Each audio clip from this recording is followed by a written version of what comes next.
বাংলা সন ১৩০৫, ইংরেজি ১৮৯৮ সালে কলকাতা নিবাসী মহারাজা যতীন্দ্রমোহন ঠাকুরের আমন্ত্রণে কলকাতায় এসেছিলেন বামদেব বাবা। যতীন্দ্রমোহনের দত্তকপুত্র প্রদ্যোৎ কুমার সেই সময় কঠিন যক্ষা রোগে আক্রান্ত ছিলেন এবং তার বাঁচার কোনো আশা ছিল না। মূলত এই প্রদ্যোতের জীবন রক্ষা করার জন্যই যতীন্দ্রমোহন বামদেবকে কলকাতায় এনেছিলেন। তবে বামদেবকে সহজে রাজি করানো যায়নি।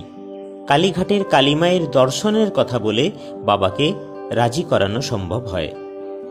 যতীন্দ্রমোহন প্রথমে বামদেবকে পাথুরিয়া ঘাটায় তাঁর প্রাসাদে নিয়ে আসেন। সেখানে ঠাকুরঘরে মা কালীর পুজোর আয়োজন প্রস্তুত ছিল। ঠাকুরঘরের পাশের কক্ষেই ছিলেন প্রদ্যোৎ। তখন তার অন্তিম অবস্থা, মুখ দিয়ে ঝলকে ঝলকে রক্ত উঠছে কাশির সঙ্গে। বামদেব পূজায় বসলেন।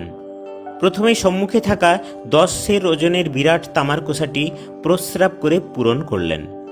তারপর দুহাতে ফুল নিয়ে মা কালীর চরণে দিতে দিতে তারা তারা বলে নাদধ্বনি করে উঠলেন। বললেন, মা, ওর প্রদীপের সলতে তো নিভে এলো। দেখতে পাচ্ছি আর মাত্র 3-4 ঘন্টা ওর আয়ু আছে। আমি তো নাগাল পাচ্ছি না মা।